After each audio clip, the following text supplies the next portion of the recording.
Friends, मैं हूं भारत और English live with Bharat YouTube channel पे आपका स्वागत है। दोस्तों आज हम सीखेंगे एपोस्ट्रोफी एस और ऑफ के बारे में।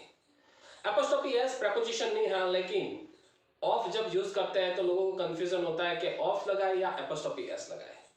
तो आज ये हमारा कंफ्यूजन जो है वो दूर कर देंगे। आइए सीधा चलते हैं बोर्ड पे और सीखते हैं, कंफ्यूजन दूर करते हैं। ओके, टाइम वेस्ट नहीं करते। तो सबसे पहले जानिए एपोस्ट्रोफी एस का मतलब हिंदी में क्या होता है और ऑफ का मतलब क्या होता है। एपोस्ट्रोफी एस और ऑफ का हिंदी मतलब होता है का, के, की। दोनों का मतलब हिंदी में सेम होता है। जब भी हम बातचीत करते हैं और का, के, की का सेंस आता है तो वहां पे हमें एपोस्ट्रोफी एस या ऑफ लगाना है। वो कब लगाना है एपोस्ट्रोफी एस और ऑफ कब लगाना है वो आगे देखते हैं, लेकिन फिलहाल आपको ये माइंड में रखना है कि दोनों का मतलब सेम होता है का, के, की।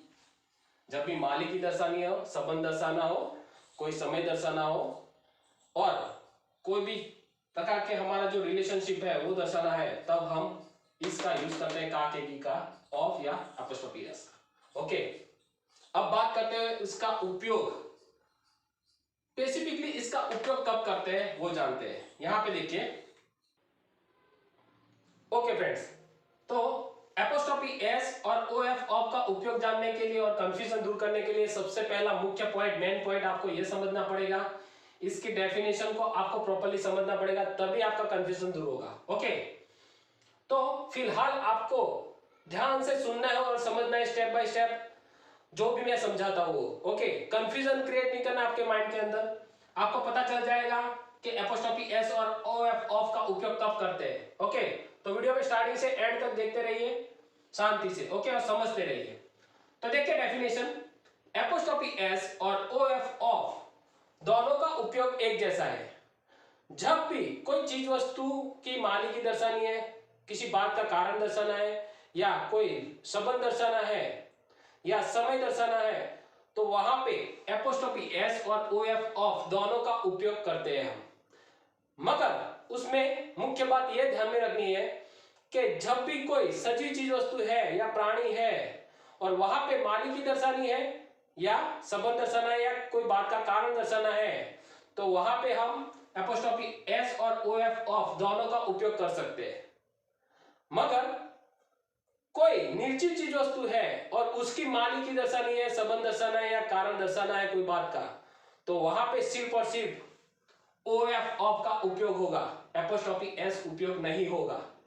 बात आई समझ में? फिर से रिपीट करता हूं, ध्यान से सुनिए। एपोस्ट्रोफी एस और ओएफ ऑफ का उपयोग एक जैसा है। कोई भी चीज वस्तु की मालिकी दर्शानी है, कारण दर्शाना है कोई बात का, संबंध दर्शाना है, समय दर्शाना है, तो वहां पे एपोस्ट्रोफी एस और ओएफ ऑफ का उपयोग हम कर सकते हैं। मगर उसमें ये बात ध्यान में रखनी है कि कोई भी सजीव चीज वस्तु है या प्राणी है और वहां पे मालिकी दर्शानी है, संबंध दर्शाना है, कोई बात का कारण दर्शाना है, तो वहां पे हम एपोस्ट्रोफी एस और ओएफ ऑफ दोनों का उपयोग कर सकते हैं।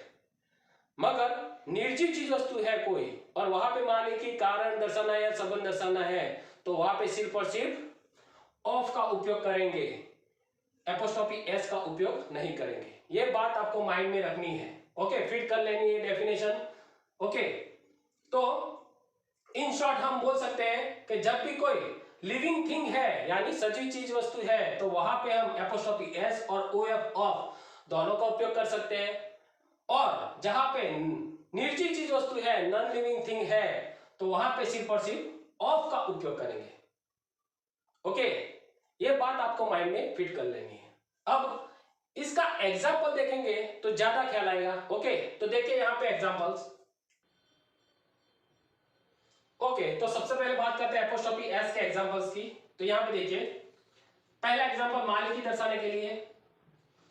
पहला एग्जांपल, ये राज का घर है। घर है किसका? राज का। और राज कौन है? सजीव है, एक व्यक्ति है। तो इसका इंग्लिश कैसे लिखेंगे? देखिए यहां पे, दिस इज राजस हाउस। तो यहां पे राज नाउन था, उसके आगे हमने एपोस्ट्रोफी एस लगाया क्योंकि राज वो सजीव है। तो यहां पे हम ओएफ ऑफ का भी उपयोग कर सकते हैं। जैसे मैंने डेफिनेशन में बोला था कि सजीव चीज वस्तु है कोई भी, कोई भी सजीव चीज वस्तु है वहां पे हम एपोस्ट्रोफी एस और ओ एफ ऑफ दोनों का उपयोग कर सकते हैं। ओके, तो यहाँ पे एपोस्ट्रोफी एस के जगह हम ओ एफ ऑफ भी लिख सकते हैं। ओके, दूसरा एग्जांपल संबंध दर्शाने के लिए, ये राम के पापा है। पापा है किसके? राम के, और राम एक व्यक्ति सजीव है, तो वहां पे भी हम इंग्लिश कैसे लिखेंगे? देखिए यहां पे दिस इज राम्स फादर, तो यहां पे राम नाउन था, उसके आगे हमने एपोस्ट्रोफी एस लगाया। ओके, तो यहां पे भी हम ओ एफ ऑफ का उपयोग कर सकते हैं। ओके, तीसरा एग्जांपल शरीर के अंग को दर्शाने के लिए, यानी पार्ट्स ऑफ बॉडी है उसका रिलेशन दर्शाना है, तो वहां पे भी हम एपोस्ट्रोफी एस का यूज कर सकते हैं। देखिए एग्जांपल में तीसरा एग्जांपल, ये राम का हाथ है। हाथ है किसका? राम का, और राम कौन है? सजीव व्यक्ति है। ओके, तो इंग्लिश कैसे बनेगा? दिस इज राम्स हैंड, तो यहां पे राम नाउन था, उसके आगे हमने एपोस्ट्रोफी एस लगाया, यहां पे भी हम ओ एफ ऑफ लगा सकते हैं। ओके, चौथा एग्जांपल समय दर्शाने के लिए, अलग अलग बात का समय दर्शाना है, वहां पे भी हम यूज कर सकते हैं। देखिए मेरे पास आज का समाचार पत्र है, तो इसका इंग्लिश कैसे बनेगा? आई हैव टुडेज न्यूज़पेपर, तो यहां पे टुडे जो था उसके आगे हमने एपोस्ट्रोफी एस लगाया। ओके, दूसरा एग्जांपल, सॉरी फिफ्थ, भारत का पहला प्रधानमंत्री कौन था? प्रश्न किया है, उस समय की बात की है, तो पहला प्रधानमंत्री कौन था उस समय की बात की है, तो यहां पे भी हम एपोस्ट्रोफी एस यूज कर सकते हैं। Who was India's first prime minister, तो यहां पे एपोस्ट्रोफी एस लगाया हमने इंडिया के समय के आगे। ओके, तो दोस्तों ये बात हुई एपोस्ट्रोफी एस के एग्जांपल्स की। अब बात करते हैं ओ एफ ऑफ के एग्जांपल्स की। तो यहां पे देखिए, ओके फ्रेंड्स, तो जैसे हमने डेफिनेशन में बोला था कि किसी भी निर्जीव चीज वस्तु के लिए हमें मालिकी दर्शानी है, कारण दर्शाना है या संबंध दर्शाना है, तो वहां पे हमें ओ एफ ऑफ का उपयोग करना है, एपोस्ट्रोफी एस का उपयोग नहीं करना है। किसी भी निर्जीव चीज वस्तु के लिए हमें मालिकी दर्शानी है या संबंध दर्शाना है या कारण दर्शाना है, तो वहां पे हमें ओ एफ ऑफ का उपयोग करना है, एपोस्ट्रोफी एस का उपयोग नहीं करना है। ओके, तो नॉन लिविंग थिंग यानी निर्जीव चीज वस्तु के लिए हमें ओ एफ ऑफ का उपयोग करना है।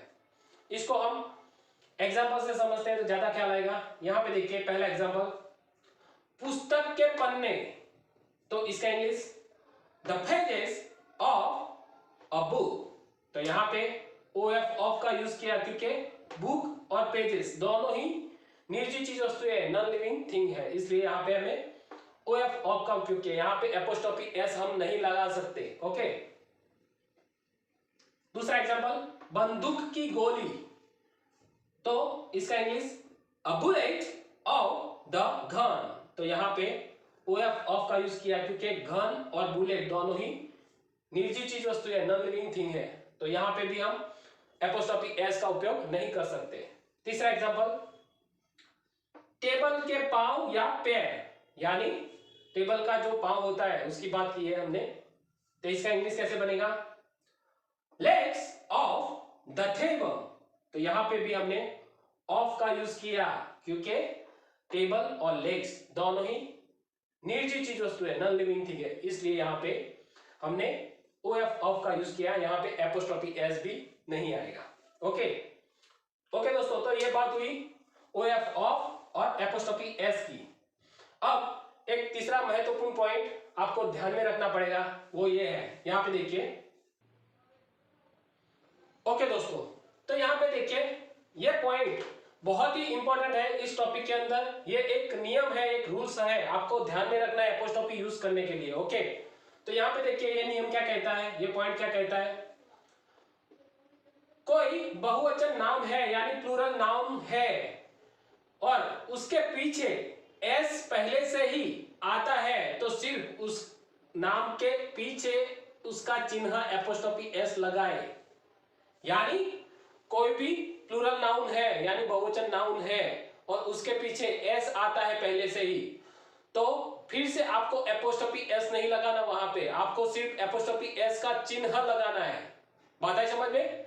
इसका एग्जांपल देखिए तो क्या रहेगा, यहाँ पे देखिए सिस्टर्स, तो यहाँ पे पहले से ही एस है, तो इसका हम एपोस्ट्रोफी एस कैसे लगाएंगे? यहाँ पे देखिए सिस्टर्स, तो यहाँ पे हमने चिन्ह लगाया है, यहाँ पे एपोस्ट्रोफी एस का, फिर से एस नहीं लगाया, तो ये सही है। और यहाँ पे ऐसे लिखेंगे हम, फिर से एस लगाएंगे एपोस्ट्रोफी एस, तो ये गलत होगा। ओके, तो ये पॉइंट आपको समझना है, ध्यान में रखना है और उसका प्रैक्टिकली यूज करना है एपोस्ट्रोफी एस के लिए। ओके दोस्तों, ओके फ्रेंड्स, तो मैं आशा रखता हूं कि आपका जो कंफ्यूजन था एपोस्ट्रोफी एस और ओएफ ऑफ को लेके वो दूर हो गया होगा।